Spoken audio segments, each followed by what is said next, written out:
welcome 6 panelists to discuss the major themes in medical entrepreneurship. For our morning speakers, we have Dr. Joe Knight from Innovast Medical, Dr. Juliana Blum from Prima, Dr. Nandan from Neuroaxis, and Dr. Kenneth Gall from MedShape. Joining the panel will be 2 other experts. Dr. Ines Batinic-Haberle is Professor of Radiation Oncology at Duke. She leads a lab of basic and translational research at the School of Medicine. She's devoted over 20 years to developing the oncology drug BMX-001, which is now undergoing clinical trials. She comes with deep experience on the relationship between academia and the private sector in drug development. Dr. Matthew Prima is the head of the Food and Drug Administration's Additive Manufacturing Working Group, which focuses on investigating technical issues and regulatory policy related to 3D printing of medical implants. He comes with significant insight on the final approval processes of new medical technologies. Please join me in welcoming our panelists.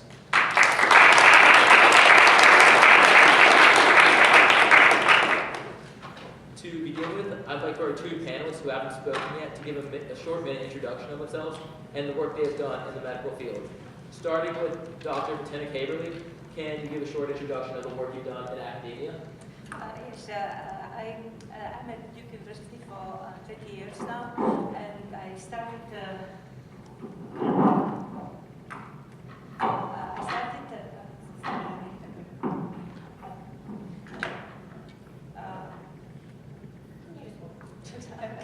do you hear me? Yeah.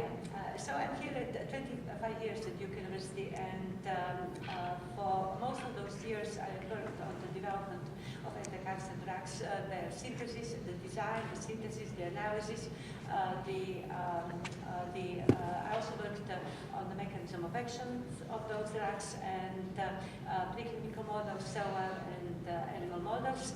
And after almost like 20 years working on the particular group of drugs, these are mechanism-based drugs. They are finally now in the clinical trials, and one clinical trial on glioma patients.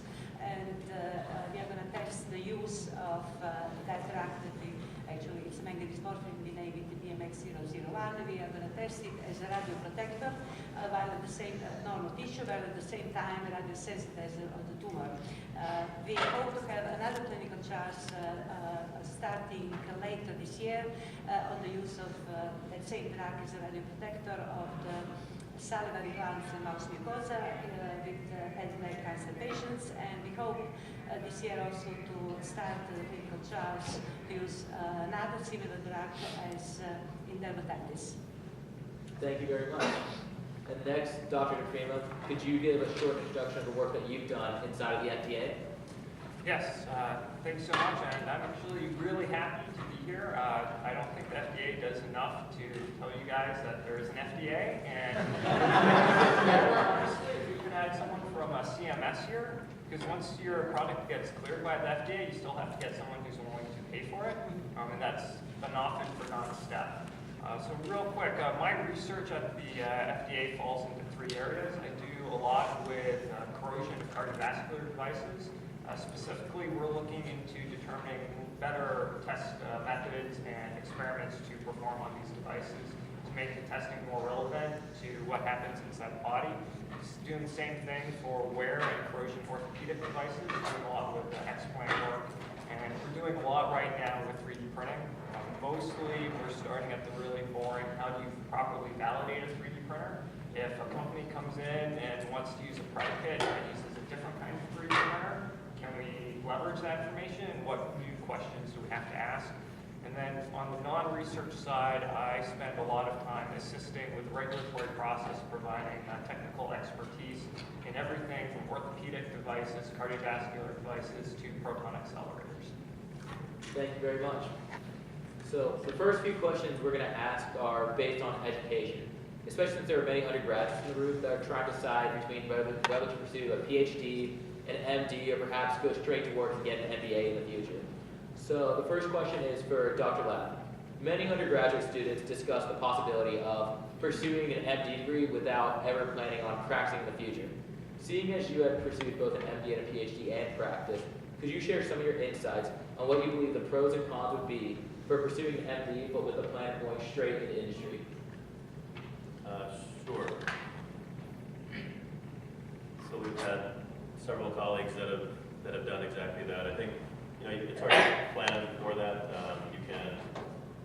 I think if you're going to go to medical school for the reasons you would intend to treat patients and help advance standard of care. How you do that, whether it be as a practicing physician, as an entrepreneur, inventor, or someday a business person, that is all possible and feasible. But I think it's hard to say after 4 years you'll have sufficient knowledge as a medical student to then serve as the chief medical officer of a startup or a company. So I think there's a lot of training after medical school, residency, fellowship, actually treating patients, and that ends up being more of a 10 to 20-year pathway as opposed to a 4-year pathway. So I think doing it for the right reasons, and if the right opportunity comes along, then you can assess and do a little soul searching, and if it fits into your master plan, then you should certainly take advantage of it, but it's hard to plan everything.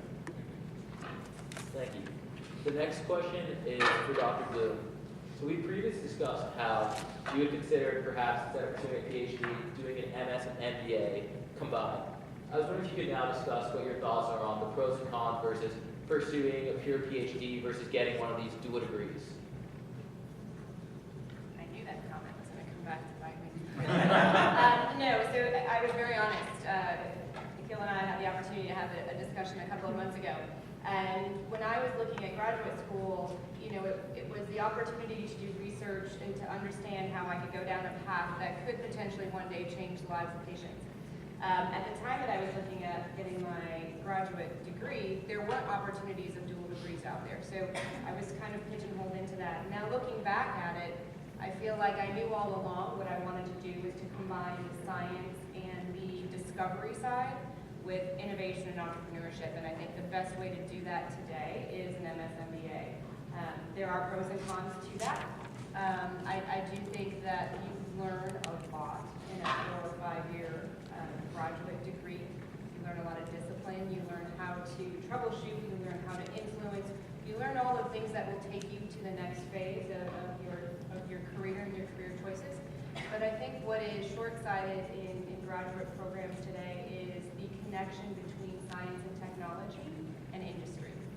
And so I think from that perspective, that's where the MBA comes into play. And so if you can combine a science and an MBA degree into one, I think you really set yourself up for being able to do that pivot that I was talking about before when you're looking into new and different directions, going from science really in the lab doing the research to wanting to lead a company in a direction by having that flexibility and understanding at a deeper point with an MS MBA. Thank you. So this next question is for any of y'all. So what do you believe a PhD may teach you that you would not be able to pick up if you had gone straight into industry after undergraduate or perhaps pursuing a master's degree? This is for anybody. Start again.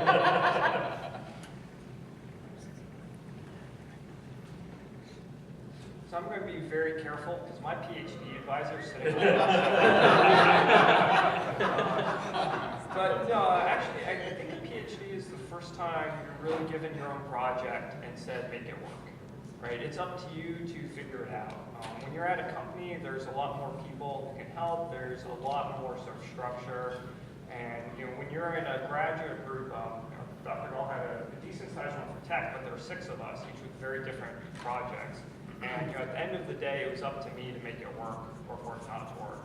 And when you have that first moment where you can't get the test to work, you're like, well, if I can't get this to work, the last 6 months of my life has been sort of wasted. Is going to be strong, but not as useful as I thought it was going to be. You have to really figure it out. It really forces you to sort of push through. And once you do that, of course, 3.5 to 5 years, all the challenges stop seeming as scary.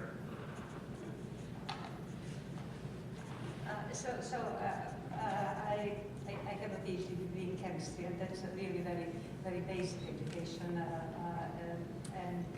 What I really liked, and it's very difficult to get it at this stage of my career, is a real good insight into the entrepreneurship and into the business point of view. So I would say really a PhD degree is very essential, at least in my field, if I want to design and make anti-cancer drug, but I really miss the business perspective, and that would probably help the better management of the drug development. Over years, so it's really more than 20 years of development of that certain drug. We should have done it in a short period of time, and there has been a lot of mismanagement both at the level of the Office of Science and Technology here at Duke, and the communication with the farmers that is taken this drug to develop. So a lot of things have not been done properly. And from my side, I think that it might have helped this to be developed more efficiently, and I'm even at this stage, but I'm really missing these kind of business perspectives. So, that part must be involved in the story of development. So I think what I benefited from doing a PhD program was how to function independently and how to drive a project to completion, but how to influence globally. Because your project within your lab doesn't succeed unless you can convince your mentor, his director, that the money spent in the lab are well worth being devoted to your project. And you also have to think about how your project hits other laboratories that you can then also collaborate with, or other projects that you can collaborate with, whether that's within your lab or within the department. So I think it was twofold. It helped me be a stronger independent worker, but also use that independence in a way that it functioned within a team that moved a more global or more a larger project forward. So I did the MD PhD program, which is a little bit different experience, but basically it's 2 years medical school, PhD, and then 2 years medical school. So there's a push to do your PhD, be efficient, hardworking, get things done. And so it was 3 years for me, so a total of 7 years. So certainly some of my colleagues did 5, 7, 10-year PhD. So I think that's a variable that is different for everyone, and that can change your outlook after MD PhD. So if you're signing up for another 7 years of neurosurgery residency after that, then it'll affect your decisions if you're in your mid-20s versus your mid-30s in terms of what opportunities come afterwards. But I think in terms of the positives, it gave me a strong foundation in molecular biology. My PhD is in biochemistry, studying growth factor. I was always interested in neuroscience, how to design molecules, how to understand cell signaling pathways, neurite outgrowth, apoptosis. So very fundamental molecular biology techniques. What it also taught me was that the things that I was working on in graduate school probably would not have a direct impact on patients in the near future. So 20 years after the discovery of growth factor, here at Duke, they're doing AAV gene therapy of NGF for Alzheimer's disease, targeting the nucleus basalis, which is the main cholinergic cell body that dies in Alzheimer's for acetylcholine delivery. But it's a long pathway. Right? So AAV, NGF, gene therapy, Serogene was one of the companies, and I think choosing your project and choosing your mentor and how translational that project is and how translational the mentor is will certainly impact your overall experience. And then when I went to Stanford, then I said, okay, I'm going to pick a very translational project and skill set that will impact patients in a much shorter period of time over the course of their lifetime. So I think the foundation is certainly there to apply to all of your future projects. I'll just add one or two small things. I do agree with what Matthew said. You really learn to solve a problem and then go unsolved, and there could be some daunting things about that that really help you learn. But a couple of just small practical things. When you get a PhD, you actually get access to very good technology, new technologies that might become a startup. So several of my PhD students have been part of the startups we've done, and so there's just a practical aspect of being around these types of technologies and companies. And then there's another one, depending on the type of startup you're interested in. With a PhD, it's a little easier to go after SBIR funding or some of these funding, and so there's some other benefits of having it. I don't think it's a necessity by any stretch, but it's one path that you can take. I think you could, if you're entrepreneurial minded and you go after a PhD, it's certainly not going to stop you. I've heard people say, if you do a PhD, you're not going to start companies. It's very not true. But you also don't have to go that path to be a part of great companies and startups. So I would certainly echo a lot of the individual pieces that we talked about, having perseverance and discipline and drive that you develop throughout the process of the PhD. I think I'll add a few tactical components. I think one of the biggest things, I mean, now in my day-to-day life, most of my focus is really more on the business side. So I'm not using this very focused, narrow components of my PhD in the day-to-day activity. But what I do think was very helpful for going through the PhD is now knowing that I can dive into a particular area and become very well versed in that space in a relatively quick period of time. So getting in very tactically, understanding the literature, diving in and taking a large amount of knowledge and digesting it and being able to get the key components. What does the medical community, what does the engineering community as a whole believe is sort of the best that's out there, which I think helps you with both defining a need, but also understanding where there might be opportunity to create and innovate. So, it's one of those things where it's certainly not a required thing to do, but there are benefits and pros and cons just like with any other career path you might choose. Thank you. The next set of questions that we'll be asking will discuss the relationships between academia, industry, and government.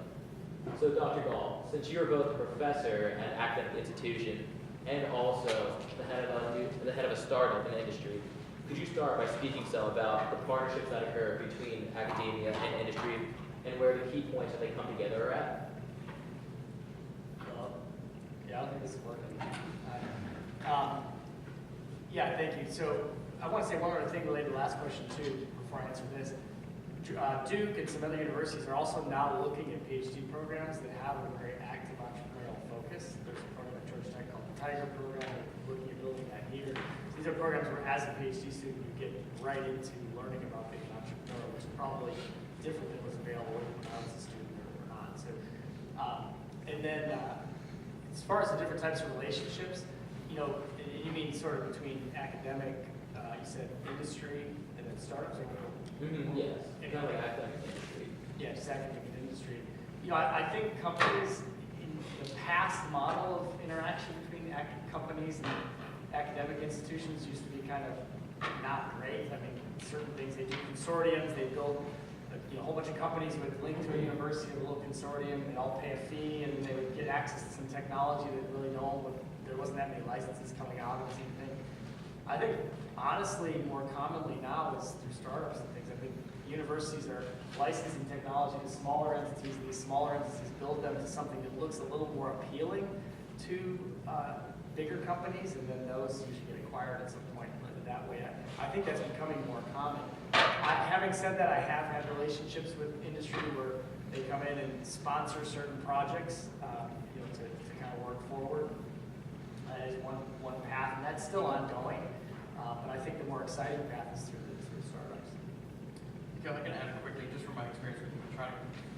Historically, there's been the opportunity for the large companies who are a little bit freer in giving, a particular fund, maybe $50,000 or $100,000, for just research of whatever the lab wants to do. I think it's changing now where industry has to be much more focused and even self-interested in ensuring that there's a direct link. Sorry, there was some work that we were doing with some potential universities, but we were very direct about what it was that we were trying to achieve with that research. So I think the days of being able to just have funds to use for sort of general science are a lot less, but there's still the opportunity to do research that's focused and able to be used for a particular product that the company might have. Thank you. The next question is directed towards Dr. Batinic-Haberle. I'd like to hear, so when it comes to discovering, I guess, a new molecule or material compound, etc., what is kind of the process of hitting the ground zero sort of for lab innovation for like a biotechnology or device? What do you mean by hitting? So where you kind of like the very start of like developing, of like finding that new compound and discovering the very first new molecule.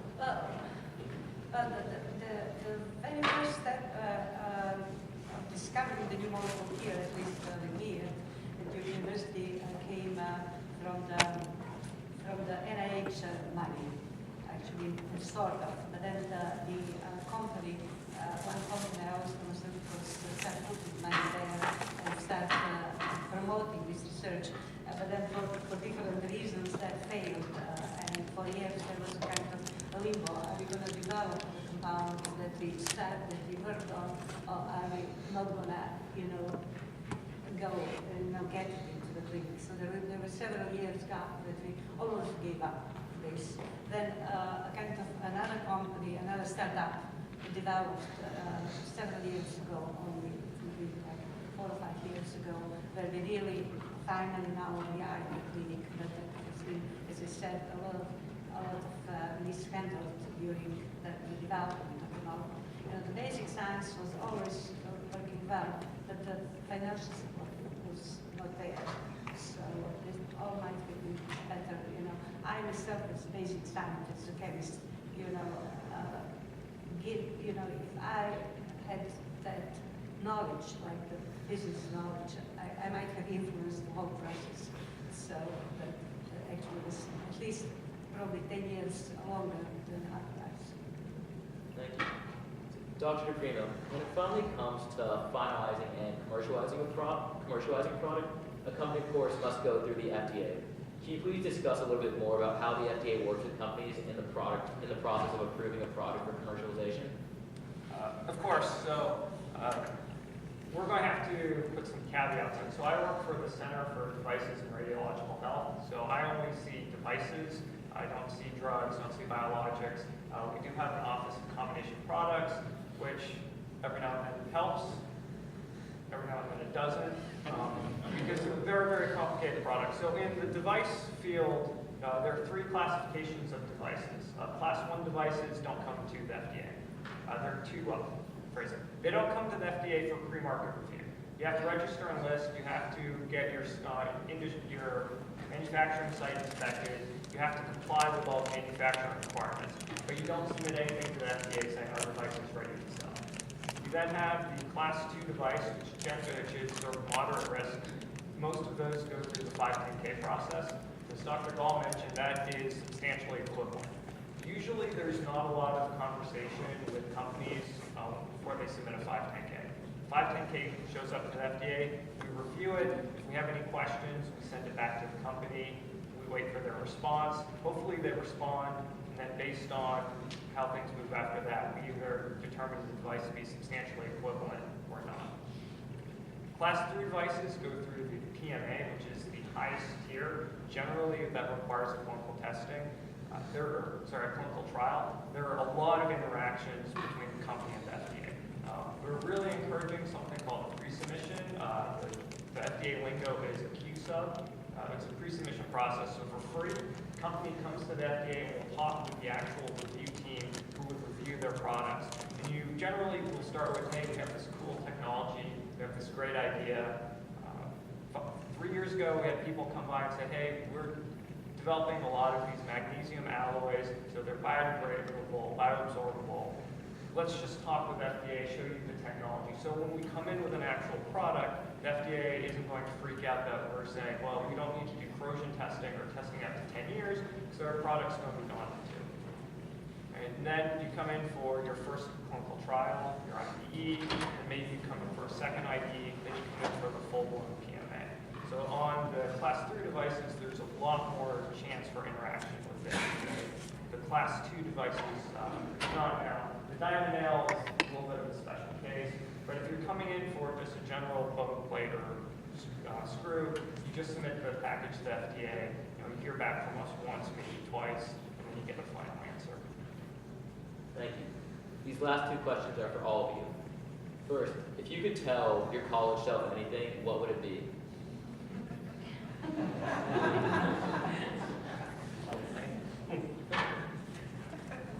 Don't do drugs. I'll go first. So in college, I was interning for Raytheon Missile Systems. Raytheon Missile Systems and Air Force paid for my PhD. And I spent a lot of extra time in college, very much specializing in the sorts of things the Air Force and Raytheon Missile Systems would want me to do. which is obviously was well, a good investment considering I ended up at the Food and Drug Administration. So, if I gave myself advice and knew I'd follow the exact same career trajectory, trajectory is way too fancy a word. There is a couple of drops and hard left turns in there. But honestly, if you're interested in something, just learn about it. Who knows where I'll be in 10 years? But it's tough to know in college where you're going to end up. So if you're interested in something, take a class, read some books, have some fun with it. I'll add to that because I think kind of looking at that question in two ways, right? Part of me says stay a fifth year and have fun, right? Because I think when you are very science focused, you are very intense. And you take a lot of intense courses and you tend to pile them all on top of each other. And you don't necessarily have the time to enjoy those 4 years or those 3.5 years if you do it, quicker, or if you take the luxury and take an extra year and you have that fun. Because there is a point in time where that fun goes away. Not entirely, but it changes and it's different. And you don't really have the time to experience not only learning and understanding new things, reaching out into new areas, looking at a course that maybe you wouldn't have thought about because it didn't fall under, I'm going to get my bachelor's in this, so I got to take all these courses, and I don't have time to look at maybe underwater basket weaving or something else, right? There are all different types of courses that may intrigue you, and that may down the road impact how you are successful at pivoting in one direction or the other. But at the same time, those 4 years in college are some of the most intense times from a study perspective, but also some of the most fun and times that you really get to reach out and explore. So take those opportunities too to do the exploring and the reaching out so that you have a good balance. Because once you get into your career path, it's much harder to find times to insert those balances of just exploring and having fun. I think I would fully actually with you. And at least at the college level, that you need to explore all the opportunities which are there. Once you go beyond the college level, then things become a little bit more serious. But definitely from the perspective of me as a chemist, like completely basic science, which I think looking at the biochemistry, biology, and medicine is a kind of maybe the toughest. Maybe it's my personal point of view. But from this point of view, I would definitely, if anybody likes to do chemistry, just go on and do chemistry. But definitely address these other issues, like business, entrepreneurship, commercial side. If one wants to develop a drug, you need to be something more than really fantastic chemist. But enjoy life a little bit at the college level and explore all the possibilities across all fields, of arts, sciences. Take advantage of your resources and the opportunities that you're given. So all of you guys are very bright, you're your dudes, so that's like a given, and when you're coming out of here, you're going to have lots of opportunities. The medical center is a 5-minute walk up the road, so don't be afraid to come to the hospital, ask if there's a particular, if you're interested in medicine or surgery, neurosurgery, just setting up a meeting with the individual and saying, can I shadow you in clinic? Can I come to the operating room? Can I see a craniotomy?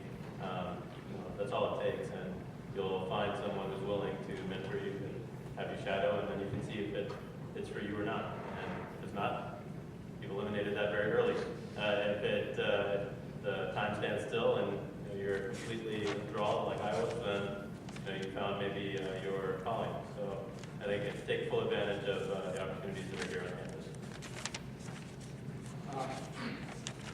I spent a lot of my undergraduate days very concerned over my grades versus what I would be doing and what different projects I could work on. Did I start research early enough? Versus the balance of that was, did I have a social life? Did I have friends? Was I trying to do things and meet people, whether it's through committees or meetings or just things like this?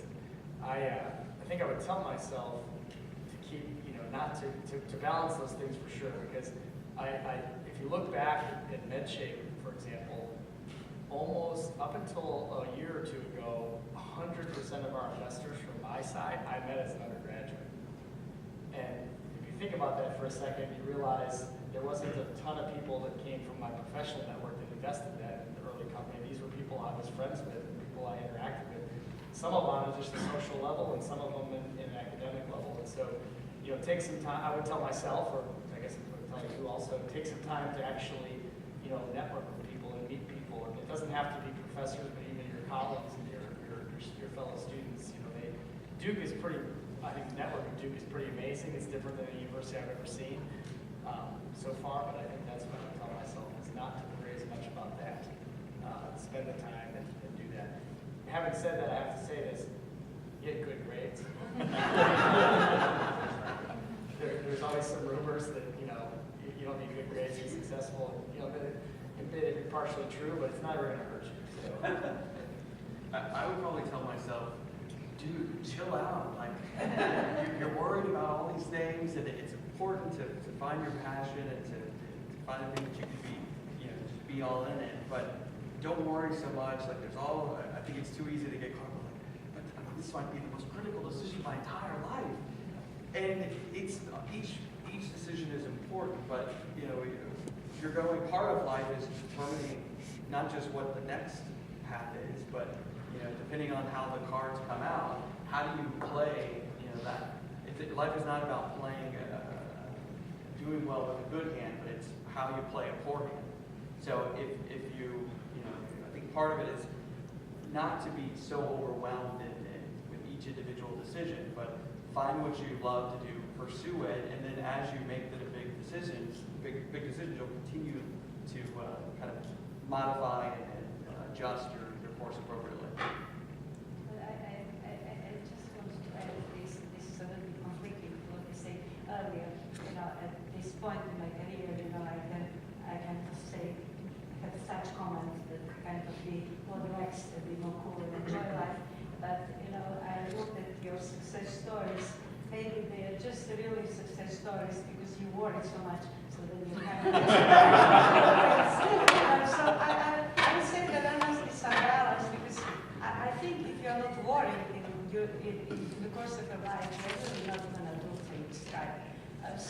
But if you're of course worrying too much, it's not good neither for your health or whatever you're doing. So there must be a balance because usually people could see if you look at those success stories. And actually, I also have been worried a lot by developing those compounds and so on. So a lot of these success stories, have involved huge work. It's just like an enormous dedication and passion. So it is hard. So you cannot completely relax. I think There's a balance for sure. Yeah, it's just, and I would also say all of this eventually pays off. It pays off sooner or later, but at some point in life it pays off, and then allows you a little bit of time to relax. So maybe, this time is not maybe at the college level, or it is. It depends. It's pretty individual. But if you work hard over years, if you invest passion, most importantly, everything passion. If you love what you're doing, over years that will pay off, and eventually you will be able to enjoy, have some pleasure out of it. All right, we'll now open it up to any questions that you'll have. Nikhil, if you wouldn't mind, I just a bit of perspective and on some of the points that were brought up today, which I think are very relevant. Let me just, for the audience, I'm the chair of cancer biology and pharmacology, and I oversee one of the largest PhD training programs, if not the largest in the school. And there are a lot of PhD students here today, and I really appreciate some of the comments about what the value of a PhD degree is and what the value of entrepreneurship is. And the reason I put my hand up is to say really two things. One is, only 9% of biomedical PhDs or life sciences PhDs end up as a professor. Actually, big part is 10%, it's 9% who do life science. So, we're training people to be mini professors, but in fact, that's not what the market is asking us for.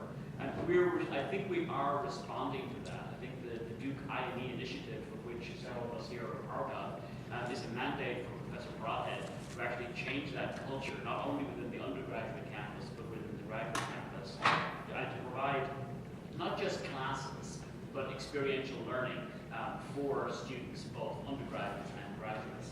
And we are in the process of even trying to develop not degrees, but certification programs within the PhD that people can learn entrepreneurship. Because I don't care if you're going to be a biologist out of the Serengeti, you still have to understand something about entrepreneurship, because you've got to get somebody to pay for that mission out there.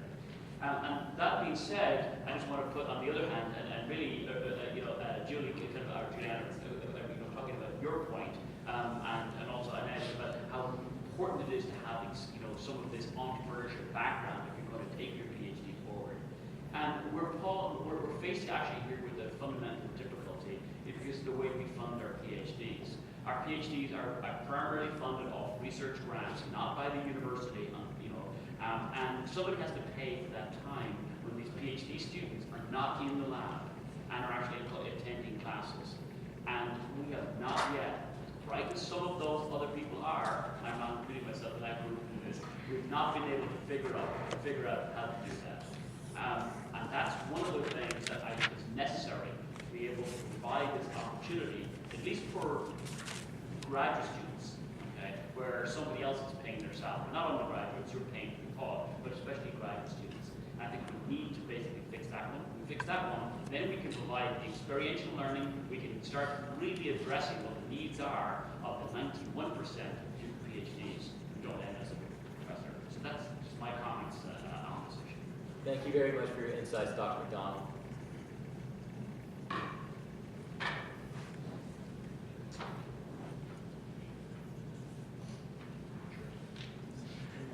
One thing to add to that, I think that just underscores the importance of industry-academic collaboration. So, like with Minitronics, Ken also has gotten many STTR awards, which depend on an industry partner and an academic collaborator to apply. And so whether it be phase 1, which is a couple $100,000, phase 2, which is $1.5 million equivalent to an R1, that funds a couple of PhD students, maybe some master's students, research associates, and it is directly translation. So you have and then the students at the end of that may have an internship or a job opportunity at that company. So I think there's different models going forward that will be important for the 90+% that don't want to stay in academia but do want to go into industry and give them a more direct